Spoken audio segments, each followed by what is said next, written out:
Okay, તો જોઈએ.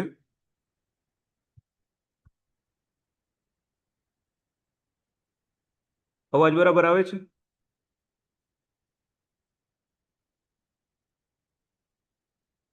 Classical analytical technique અને ઇન્સ્ટ્રુમેન્ટ ટેકનિક. ઓકે, તો એમાં પેલું આપણે જોયું રાસાયણિક પ્રતિક્રિયાઓ પર આધારિત વિશ્લેષણ પદ્ધતિ આવશે. પછી બીજું જે ઇન્સ્ટ્રુમેન્ટલ છે એમાં આધુનિક ઉપકરણો અને ભૌતિક સિદ્ધાંતો એના ઉપર આધારિત પદ્ધતિઓ આવશે. રેડી? ફર્સ્ટ પોઈન્ટ થઈ ગયો. જ્યારે પણ પરીક્ષામાં પૂછાય તો આ પેલા મુદ્દો આ લખવાનો, બરાબર? કે જે ક્લાસિકલ એનાલિટિક ટેકનિક છે એમાં રાસાયણિક પ્રતિક્રિયાઓ એના ઉપર આધારિત વિશ્લેષણ પદ્ધતિઓ આવશે, બરાબર? અને ઇન્સ્ટ્રુમેન્ટલનું જે છે બીજો પાર્ટ, એમાં આધુનિક ઉપકરણો અને ભૌતિક સિદ્ધાંતો ઉપર આધારિત પદ્ધતિઓ છે. ક્લિયર? પછી બીજું જોઈએ તો એનો આધાર કઈ ઉપર હોય, તો એનું વજનનું માપ, આયતનનું માપ અને રાસાયણિક પ્રતિક્રિયા. ઓકે, એનું વજનનું માપ, પછી આયતન માપ અને રાસાયણિક પ્રતિક્રિયા. પછી ઇન્સ્ટ્રુમેન્ટલમાં જોઈએ તો એમાં આવશે વિદ્યુત, ઓપ્ટિકલ, થર્મલ અને સ્પેક્ટ્રલ સિદ્ધાંતો. ડન? ક્લિયર? આ બે પોઈન્ટ ક્લિયર. ત્રીજું જોઈએ તો એમાં ગ્રેવિમેટ્રિક એનાલિસિસ અને વોલ્યુમેટ્રિક એનાલિસિસ, બરાબર? આટલું આવશે એમાં. અને ઇન્સ્ટ્રુમેન્ટલમાં જોઈએ તો સ્પેક્ટ્રોસ્કોપી, ક્રોમેટોગ્રાફી અને ઇલેક્ટ્રોકેમિકલ મેથડ. ડન? પછી વધુ સમય લેતી પ્રક્રિયા અને ઝડપી પરિણામ આપે છે, બરાબર? પછી ફોર્થ જોઈએ તો એની જે ચોકસાઈ છે એ મધ્યમ હોય, જ્યારે ઇન્સ્ટ્રુમેન્ટલમાં ખૂબ ઊંચી ચોકસાઈ હોય છે. પછી ક્લાસિકલમાં ઓછી સંવેદનશીલતા હોય છે, જ્યારે ઇન્સ્ટ્રુમેન્ટલમાં જે છે એ ઊંચી સંવેદનશીલતા, એ પીપીએમ અથવા પીબીબી સુધી હોય. એ આખા એના યુનિટ છે, બરાબર? એ કઈ યાદ રાખવાની જરૂર નથી, પીપીએમ યુનિટ છે. ડન? પછી નમૂનાની વાત જોઈએ તો એમાં વધુ નમૂના જરૂરી છે, એટલે આ નો લખો તો ચાલે, ખાલી આટલું. વિશ્લેષકની કુશળતા ઉપર વધારે ઓછો ખર્ચ, વધુ ખર્ચ શક્ય નથી. શૈક્ષણિક લેબોરેટરી અને મૂળભૂત વિશ્લેષણ, જ્યારે ઇન્સ્ટ્રુમેન્ટલ છે એ ઉદ્યોગ અને સંશોધન અને ગુણવત્તાયુક્ત નિયંત્રણ માટે ઉપયોગમાં લેવામાં આવે છે, બરાબર? એટલે આ ટોપિકમાંથી ઓનલી ફોર ડિફરન્સ પૂછાશે, બરાબર? 4 માર્ક્સમાં આવી રીતે જ, બરાબર? જે આપણે ઉપર હેડિંગ આપેલું છે, classical analytic technique and instrument technique વચ્ચે સરખાપણું, બરાબર? ગુજરાતીમાં સરખાપણું, જ્યારે ઇંગ્લિશમાં difference. Done? Classical analytic technique and instrument technique, આટલા પોઈન્ટ્સ ડિફરન્સ પૂછાય તો લખવાના રહેશે. ક્લિયર? બરાબર? એકવાર જોઈ લ્યો, પાછું વાંચી લો બધા એકવાર, બરાબર?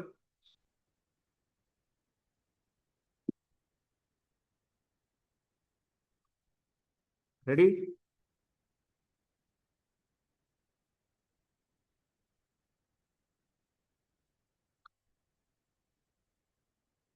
રાસાયણિક પ્રતિક્રિયાઓ પર આધારિત પદ્ધતિઓ, પછી જે છે ઉપકરણ. ઇન્સ્ટ્રુમેન્ટલમાં જોઈએ તો આધુનિક ઉપકરણો અને ભૌતિક સિદ્ધાંતો પર આધારિત પદ્ધતિઓ.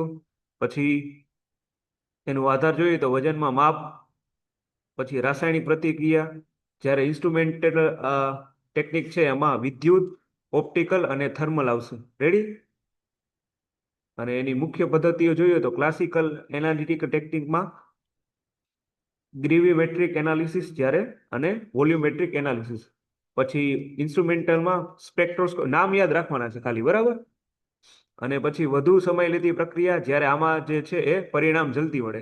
રાસાયણિકમાં જે ક્લાસિકલ છે એમાં એનું જે આઉટપુટ હોય એમાં વધારે ટાઈમ લાગે, જ્યારે આમાં ઇન્સ્ટ્રુમેન્ટલ છે એમાં જે છે રિઝલ્ટ એટલે કે પરિણામ વધારે ઝડપથી મળે છે. પછી આની ચોકસાઈ છે એ મધ્યમ હોય છે, જ્યારે આની ખૂબ ઓછી હોય છે, બરાબર? ખાસ યાદ રાખવાનું, તમારે બે જ્યારે પાર્ટમાં પૂછાતું હોય ત્યારે આ પાર્ટનું હોય એ થોડુંક ઓછું હોય, ત્યારે આ પાર્ટમાં વધારે હોય, બરાબર?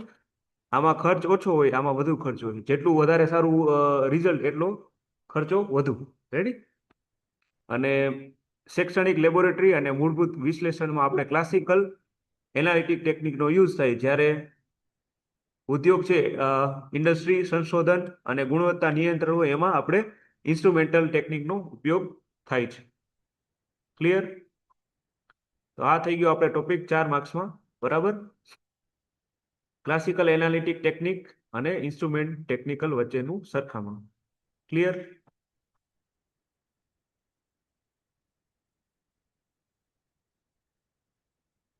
હવે આનું કન્ક્લુઝન જોઈ લઈએ લાસ્ટ.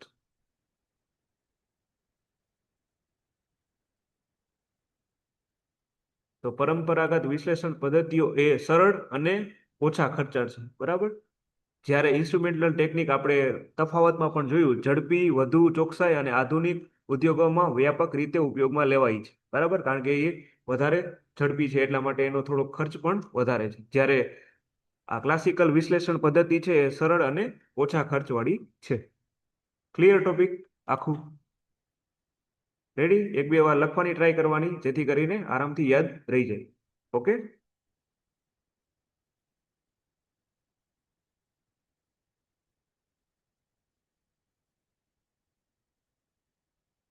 બરાબર. ક્લાસિકલ એનાલિટિક ટેકનિક અને ઇન્સ્ટ્રુમેન્ટ ટેકનિક વચ્ચે ડિફરન્સ. ડન. મોસ્ટ ઓફ 4 મુદ્દા લખવાના હોય, 4 માર્ક્સમાં પૂછાય તો, બરાબર, પણ તોય વધારે લખી નાખવાના. રેડી? 5 કે 6 આમાં વધારે છે, બટ મેક્સિમમ 5. ડન.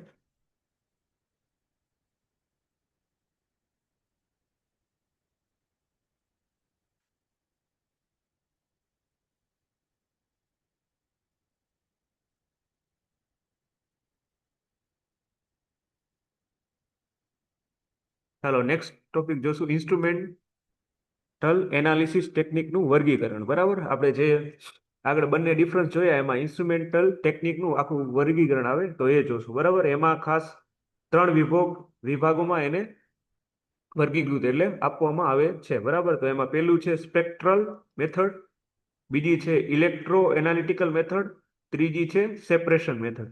બરાબર, તો આને આપણે 3 ભાગોમાં વહેંચવામાં આવે છે. બરાબર, instrumental analytic technique, spectral methods, electro analytical method અને સેપરેશન મેથડ. એમાં પરીક્ષામાં આવી રીતના પૂછાય કે એક્સપ્લેન ધ સ્પેક્ટ્રલ મેથડ, અથવા તો ઇલેક્ટ્રો એનાલિટિકલ મેથડ, અથવા તો સેપરેશન મેથડ.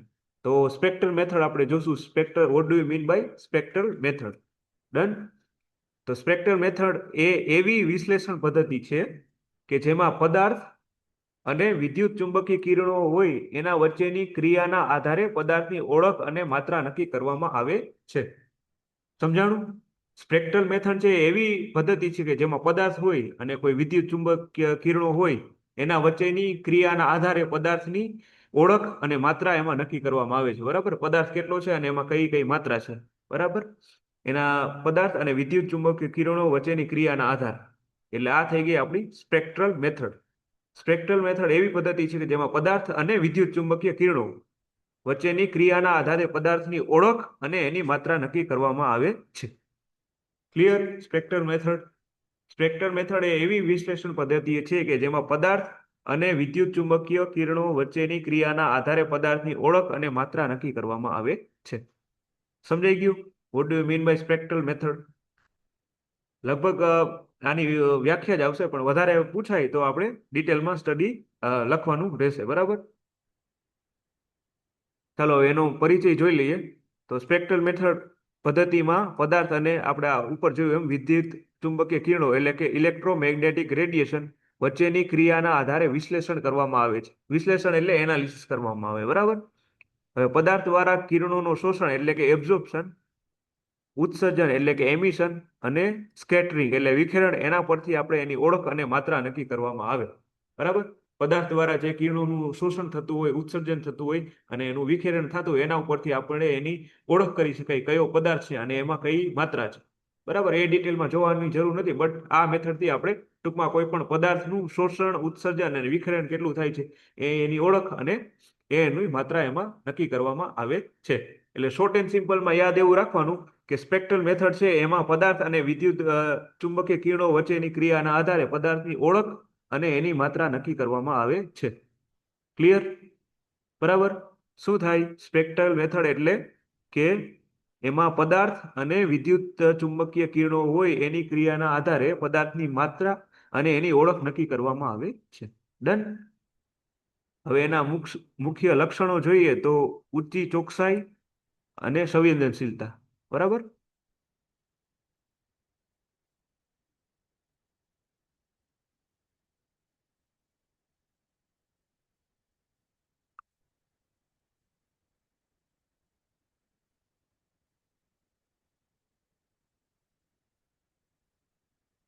અવાજ સંભળાય છે ને બરાબર? વોલ્યુમ?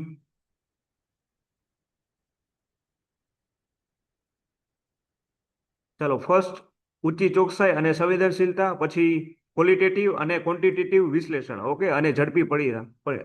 આ આના મુખ્ય લક્ષણો છે, બરાબર, અથવા તો એના એડવાન્ટેજીસ.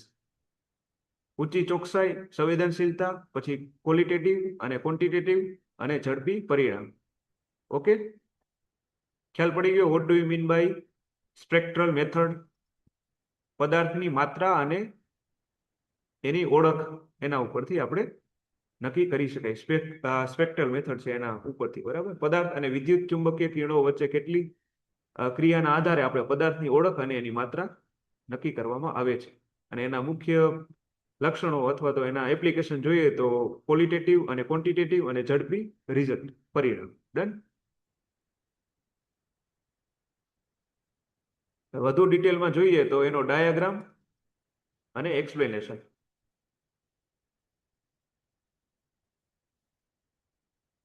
ઓકે, વધારે પૂછાય તો બરાબર, તો આપણે એનો ડાયાગ્રામ, એમાં ફર્સ્ટ છે બ્લોક લાઇટ સોર્સ, પછી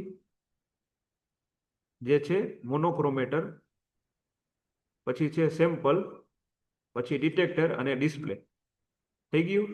બ્લોક ડાયાગ્રામમાં પેલું લાઇટ સોર્સ, પેલો બ્લોક આવશે, પછી મોનોક્રોમેટર એની વચ્ચે રાખવામાં આવતું હોય છે, પછી સેમ્પલ રાખે, પછી એને ડિટેક્ટ કરે, અને લાસ્ટમાં ડિસ્પ્લે છે એમાં એનું રિઝલ્ટ આવતું હોય, બરાબર. હવે એની એક્સપ્લેનેશન જોઈએ તો સ્પેક્ટ્રલ મેથડમાં લાઇટ સોર્સમાંથી નીકળતી વિદ્યુત ચુંબકીય કિરણો, બરાબર. સ્પેક્ટ્રલ મેથડ આપણે જે જોઈએ એમાં લાઇટ સોર્સમાંથી, આ જે સોર્સ આપણે મૂક્યો એમાં સોર્સમાંથી નીકળતી વિદ્યુત ચુંબકીય કિરણો, આપણે કેમ લાઇટ પડતી હોય સીધો, બરાબર, તો એ પ્રમાણે નીકળતા જે વિદ્યુત ચુંબકીય કિરણો છે એ મોનોક્રોમેટર દ્વારા ચોક્કસ તરંગ લંબાઈમાં ફેરવવામાં આવે છે, બરાબર. હવે આ કિરણો સેમ્પલ પર પડે છે. હવે સેમ્પલ દ્વારા શોષાયેલ અથવા ઉત્સર્જિત કિરણો ડિટેક્ટર દ્વારા માપવામાં આવે છે અને પરિણામ ડિસ્પ્લે ઉપર દર્શાવવામાં આવે છે. આ પદ્ધતિ દ્વારા પદાર્થની ઓળખ અને માત્રા નક્કી કરવામાં આવે છે, બરાબર. આપણે ઉપર જોયું એમ જ, રેડી, કે આખું બ્લોક ડાયાગ્રામમાં જોઈએ તો લાઇટ સોર્સ હોય એના ઉપરથી આખા જે છે કિરણો નીકળે, વિદ્યુત ચુંબકીય કિરણો, એ મોનોક્રોમેટર જે બ્લોક રાખ્યો એના ઉપર જાય, પછી એને તરંગ લંબાઈમાં ફેરવે. રેડી. પછી આ કિરણો સેમ્પલ ઉપર પડે. હવે સેમ્પલ દ્વારા શોષાયેલ અથવા ઉત્સર્જિત કિરણો હોય ડિટેક્ટર દ્વારા એને માપવામાં આવે, ડિટેક્ટ કરવામાં આવે, અને પરિણામ ડિસ્પ્લે ઉપર દર્શાવવામાં આવે. આપણે, તમે ઘણી વખત જોયું હોય તો ટ્રાફિક સિગ્નલ હોય એમાં ખબર દેખાતું હોય 1 2 3 કે પછી એરો ને કર્યા હોય સેકન્ડ, તો એ ડિસ્પ્લે ઉપર આખું આ રીતના આખું પ્રોગ્રામ ગોઠવું હોય, અને પછી એ સેકન્ડ મુજબ એનું રિઝલ્ટ આવતું હોય કે 60 સેકન્ડ પછી સિગ્નલ ખુલે કે 2 મિનિટ પછી ખબર એરા થઈ જાય, તો એ આ પ્રમાણે વર્ક થતું હોય. રેડી, બરાબર, સમજાઈ ગયું? લાઇટ સોર્સ મૂક્યો હોય એ મોનોક્રોમેટરમાં જાય, અને પછી એ સેમ્પલ ઉપર પડે, સેમ્પલને ડિટેક્ટ કરે, અને પછી રિઝલ્ટ બહાર પાડે, બરાબર. ડિસ્પ્લે હોય એમાં રિઝલ્ટ દેખાય, જે આપણે એ ડિફરન્ટ ડિફરન્ટ નોર્મ્સ ઉપર હોય ઇન્ડસ્ટ્રી, પણ આપણું સિમ્પલ જોઈએ તો તમારે થિયરીમાં આવી રીતે લખવાનું કે સ્પેક્ટ્રલ મેથડમાં જે લાઇટ સોર્સમાંથી નીકળતી વિદ્યુત ચુંબકીય કિરણો હોય એ મોનોક્રોમેટર દ્વારા ચોક્કસ તરંગ લંબાઈમાં ફેરવવામાં આવે, અને આ કિરણો સેમ્પલ ઉપર પડે ત્યારે સેમ્પલ દ્વારા શોષાયેલ અથવા તો ઉત્સર્જિત જે કિરણો છે એ ડિટેક્ટર દ્વારા ડિટેક્ટ કરવામાં આવે, અને પરિણામ છે એ ડિસ્પ્લે ઉપર દર્શાવવામાં આવતું હોય, અને આના ઉપરથી આપણે પદાર્થની ઓળખ અને માત્રા નક્કી થાય, બરાબર. પદાર્થ એ પછી કોઈ પણ હોઈ શકે, બરાબર. રેડી. ચાલો, એના એક્ઝામ્પલ જોઈએ તો વિઝિબલ સ્પેક્ટ્રોસ્કોપી, યુવી, ડન. પછી ઇન્ફ્રારેડ આઈઆર સ્પેક્ટ્રોસ્કોપી, અને એટોમિક એબ્ઝોર્પ્શન સ્પેક્ટ્રોસ્કોપી, ASS, અને ફ્લુરોસન સ્પેક્ટ્રોસ્કોપી. તો આટલા આમાં જે છે એક એક્ઝામ્પલ યાદ રાખવાના રહેશે. Visible spectroscopy, infrared spectroscopy, atomic absorption spectroscopy, અને fluorescent spectroscopy. Okay, spectral method clear? અવાજ બરાબર આવે છે ને? ચાલો, રેડી. આખું એકવાર જોઈ લ્યો, એકવાર જોઈ લ્યો, વાંચી લો, બરાબર. બ્લોક ડાયાગ્રામ, એમાં લાઇટ સોર્સ, મોનોક્રોમેટર, સેમ્પલ, ડિટેક્ટર અને ડિસ્પ્લે, બરાબર. સ્પેક્ટ્રલ મેથડમાં લાઇટ સોર્સમાંથી નીકળતી વિદ્યુત ચુંબકીય કિરણો જે મોનોક્રોમેટર દ્વારા ચોક્કસ તરંગ લંબાઈમાં ફેરવવામાં આવે છે. આ કિરણો સેમ્પલ પર પડે ત્યારે સેમ્પલ દ્વારા શોષાયેલ અથવા ઉત્સર્જિત કિરણો ડિટેક્ટર દ્વારા માપવામાં આવે છે અને પરિણામ જે છે એ ડિસ્પ્લે ઉપર દર્શાવવામાં આવતું હોય છે. આ પદ્ધતિ દ્વારા પદાર્થની આપણે ઓળખ અને માત્રા નક્કી થાય છે. બરાબર. એના આપણે ઉદાહરણ જોઈએ, એક્ઝામ્પલ. એમાં visible spectroscopy, infrared spectroscopy, atomic absorption spectroscopy અને ફ્લોરોસન્સ સ્પેક્ટ્રોસ્કોપી. આ તમારે બીજા સબ્જેક્ટ ભણશો એમાં સ્પેક્ટ્રોસ્કોપીનું ડિટેલમાં આવશે. બરાબર. પણ આપણે ખાલી એક્ઝામ્પલ યાદ રાખવાના છે. સ્પેક્ટ્રોસ્કોપીનું આમાં તમારે કોઈ ડેફિનેશન કે એવું નહીં પૂછે કે what do you mean by spectroscopy, પણ એ તમે બીજા સબ્જેક્ટ ભણશો એમાં સ્પેક્ટ્રોસ્કોપીનું આવશે બધું. રેડી?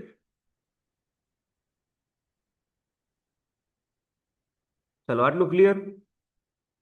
હવે નેક્સ્ટ આપણે જોશું ઇલેક્ટ્રો એનાલિટિકલ મેથડ, એટલે કે વિદ્યુત વિશ્લેષણ પદ્ધતિ. ઓકે, વિદ્યુત વિશ્લેષણ પદ્ધતિ. હવે એનું પરિચય એટલે કે એનું ઇન્ટ્રોડક્શન જોઈએ તો ઇલેક્ટ્રો એનાલિટિક મેથડ એ એવી પદ્ધતિ છે જેમાં વિશ્લેષિત પદાર્થ હોય એના વિદ્યુત ગુણધર્મો, જેવા કે વિદ્યુત પ્રવાહ. વિદ્યુત ગુણધર્મો કેવા કે વિદ્યુત પ્રવાહ એટલે કે આપણે જેને કઈ કરંટ, પછી વિદ્યુત દબાણ એટલે કે વોલ્ટેજ, અને વિદ્યુત ચાર્જ અને રેઝિસ્ટન્સ એટલે કે પ્રતિકાર, એ માપીને વિશ્લેષણ કરવામાં આવે છે. બરાબર. સ્પેક્ટ્રલમાં કેમ આપણે વિદ્યુત ચુંબકીય કિરણો અને પદાર્થ વચ્ચે ક્રિયા કરીને પદાર્થની ઓળખ અને માત્રા નક્કી કરવામાં આવતું હતું. તો આમાં જે છે ઇલેક્ટ્રો છે એટલા માટે આ જે છે વિદ્યુત પ્રવાહ, પછી વોલ્ટેજ, ચાર્જર, રેઝિસ્ટન્સ, એને માપીને આપણે વિશ્લેષણ કરવામાં આવતું હોય છે. બરાબર. હવે આના મુખ્ય લક્ષણો જોઈએ તો શું હોય એમાં? પદાર્થ ઓછી માત્રાના પદાર્થ માટે યોગ્ય છે, ઊંચી ચોકસાઈ, દ્રાવણ આધારિત વિશ્લેષણ માટે ઉપયોગી. રેડી? મુખ્ય લક્ષણો અથવા તો એપ્લિકેશન, તો એમાં તમે આટલું લખી શકો. બરાબર. કે ઓછી માત્રાનો પદાર્થ હોય એના માટે ઉપયોગી છે, પછી ચોકસાઈ તો કે ઊંચી છે, દ્રાવણ આધારિત વિશ્લેષણ માટે ઉપયોગી છે. રેડી? આટલું આમાં આપણે લખવાનું રહેશે. ઇલેક્ટ્રો એનાલિટિકલ ખાસ પદ્ધતિ યાદ રાખજો, એક spectral method, electro analytical method, અને લાસ્ટમાં હમણાં ત્રીજું જોશું. બરાબર. એ ત્રણ પદ્ધતિ તમારે યાદ રાખવાની રહેશે.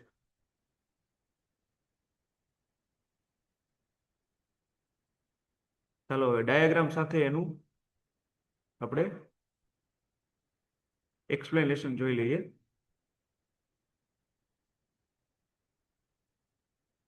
Electro analytical method with diagram. બરાબર. તો ક્વેશ્ચન આવી રીતે પૂછાય, explain electro analytical method with diagram. બરાબર. તો તમારે આવો ડાયાગ્રામ ડ્રો કરવાનો, આમાં બ્લોક કરી નાખવાના. આમાં ખાલી આપણે નામ લખેલા છે, પણ આવી રીતે બ્લોક ડાયાગ્રામ ડ્રો કરવાનો. રેડી? આવી રીતે ખાના પાડી દેવા. રેડી? થોડુંક છે ને.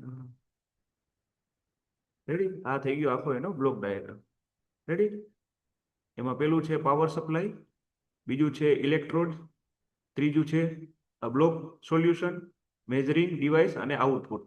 તો આ થઈ ગયો એનો બ્લોક ડાયાગ્રામ. પેલા આપણે પાવર સપ્લાય આપવાનું, અને ઇલેક્ટ્રોડ્સ એનું સોલ્યુશન, પછી મેઝરિંગ જે ડિવાઇસ હોય, અને આપણે જે છેલ્લું લાસ્ટ આઉટપુટ હોય. તો આટલા જે છે એના બ્લોક આવશે.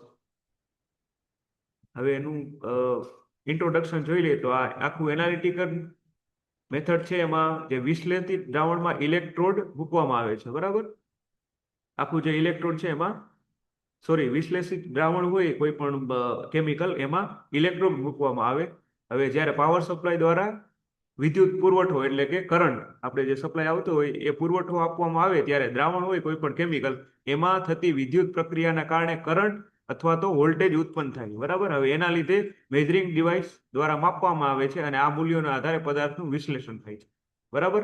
આખું જે કઈ કેમિકલ હોય એમાં પહેલા તો ઇલેક્ટ્રોડ મૂકવાનો, અને પછી પાવર સપ્લાય દ્વારા આપણે સ્વિચ પાડવાની. બરાબર. ઇલેક્ટ્રિક સપ્લાય આપવાનું. હવે એ દ્રાવણમાં ચાલુ કરી પાવર, એટલે વિદ્યુત પ્રક્રિયાના આધારે એમાં કરંટ અને વોલ્ટેજ ઉત્પન્ન થાય. આપણે પાવર ચાલુ કરી, હવે એ થાય પછી એ મેઝરિંગ ડિવાઇસમાં એના દ્વારા આપવામાં આવે, અને એના મૂલ્યોના આધારે આપણે પદાર્થનું આખું એનાલિસિસ કરી શકીએ. એ વોટ એવર ડિફરન્ટ નોર્મ્સ હોતા હોય ઇન્ડસ્ટ્રીના આધારે, બટ આપણે થિયરિટિકલ સમજીએ તો આખી મેઝરિંગ ડિવાઇસને આપે, અને એના જે કઈ આઉટ મૂલ્યો હોય, વેલ્યુ આવતી હોય, એના લીધે આખું જે પદાર્થ હોય એનું એનાલિસિસ એટલે કે વિશ્લેષણ કરવામાં આવે. એની કે ઊંચાઈ હોય કે લેવલ હોય, બરાબર, કેટલું એમાં મટીરિયલ છે, એ આના દ્વારા નક્કી કરવામાં આવતું હોય છે. બરાબર. હવે એના એક્ઝામ્પલ જોઈએ તો પોટેન્શિયોમેટ્રી, કંડક્ટરોમેટ્રી, વોલ્યુમેટ્રી, પીએચ મેજરમેન્ટ અને કોલરીમેટ્રી. તો આટલા જે છે એના ઉદાહરણો યાદ રાખવાના રહેશે. પીએચ મેજરમેન્ટ, કોલરીમેટ્રી, પોટેન્શિયોમેટ્રી, વોલ્ટેમેટ્રી, ટૂંકમાં પોટેન્શિયલ, કંડક્ટર અને વોલ્ટ, એમાં ખાલી મેટ્રી યાદ રાખી લેવાનું, બરાબર. એટલે આ થઈ ગયા એના ઉદાહરણ. Electro analytical method. રેડી? સેપરેશનમાં આપણે પદાર્થની માત્રા જોતા હતા, આમાં આખું એનું ઇલેક્ટ્રોનું વિશ્લેષણ આવશે, કારણ કે ઇલેક્ટ્રિકલ છે એટલા માટે.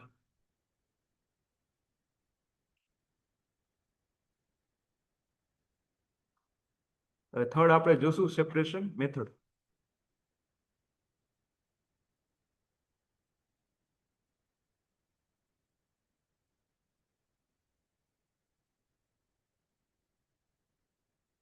સેપરેશન મેથડ જોશું તો એનું જોઈએ ઇન્ટ્રોડક્શન. તો સેપરેશન મેથડ છે એવી પદ્ધતિ છે જેમાં મિશ્રણના વિવિધ ઘટકો તેમની ભૌતિક અથવા રાસાયણિક વિશેષતાઓના આધારે અલગ કરવામાં આવે છે, જેથી દરેક ઘટકનું અલગ અલગ વિશ્લેષણ કરી શકાય. ઓકે. સેપરેશન મેથડ એક એવી પદ્ધતિ છે કે જેમાં મિશ્રણ હોય કોઈ પણનું, એમાં વિવિધ ઘટકોને તેમની ભૌતિક અથવા રાસાયણિક વિશેષતાઓના આધારે અલગ કરવામાં આવે અને એના લીધે તે દરેક ઘટકનું અલગ અલગ વિશ્લેષણ એટલે કે એનાલિસિસ કરી શકાય, બરાબર. હવે આના પણ મુખ્ય લક્ષણો જોઈએ તો જટિલ મિશ્રણ માટે અત્યંત ઉપયોગી. એકદમ કોમ્પ્લિકેટેડ મિશ્રણ હોય તો એના માટે આ અત્યંત ઉપયોગી છે, એટલે ઝડપી એમાં રિઝલ્ટ આપે. પછી ઊંચી ચોકસાઈ સાથે અલગાવ અને ગુણવત્તા નિયંત્રણમાં વ્યાપક એનો ઉપયોગ થતો હોય છે. ક્લિયર? સેપરેશન મેથડ એ અલગ છે. ઊંચી ચોકસાઈ સાથે અલગાવ એટલે ટૂંકમાં થોડું એનું ગુજરાતી વર્ડ થોડોક એવો છે, બટ ઊંચી ચોકસાઈ સાથે અલગાવ એટલે થોડુંક એનું વધારે ક્લિયરિટી આવી જાય, બરાબર.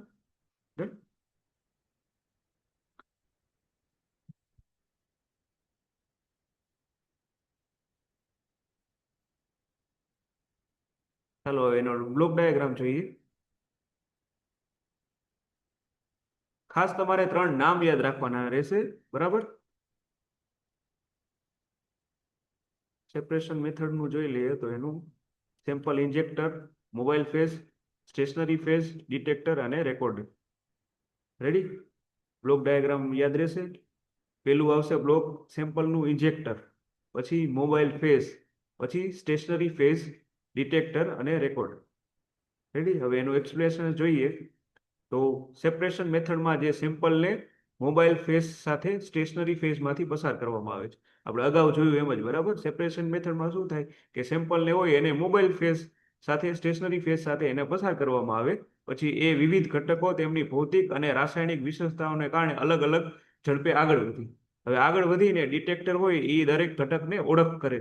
આપણે ખરેખર ક્યારેક આપણે જો જાતા હોય મોલમાં કે તો ખબર પેલું ઓલું હોય તો એ ડિટેક્ટ કરે, ત્યારે દરવાજો ખુલી જાય ઓટોમેટિક, કે ચાલો કોઈ પદાર્થ કે કોઈ આવ્યું વચ્ચે તો પાછું ખુલી જાય અને પછી નીકળી જાય એટલે બંધ થઈ જાય. તો એવી રીતના એ અલગ અલગ ઇન્ડસ્ટ્રીમાં વોટ એવર રિક્વાયરમેન્ટ હોય તો એના પ્રમાણે ડિટેક્ટ કરે અને અલગ અલગ ઓળખ આપી અને રેકોર્ડર પર એનું પરિણામ દર્શાવે, બરાબર, કે કેટલું લેવલ છે કે પ્રેશર છે, બરાબર. તો એ એવી રીતના આમાં અલગ અલગ આખી પ્રોસેસ થઈ અને આપણે એમાં રિઝલ્ટ દર્શાવે છે, બરાબર. અને એના ઉદાહરણ જોઈએ તો પેપર ક્રોમેટોગ્રાફી, ટીએલસી, જીસી અને એચપીએલસી, આટલા એમાં જે છે ઉદાહરણ એના આવશે. ઓકે. તો આ થઈ ગઈ આપણી 3 મેથડ. એકવાર ફરી વાર રિવાઇઝ કરી લઈએ 3 મેથડ.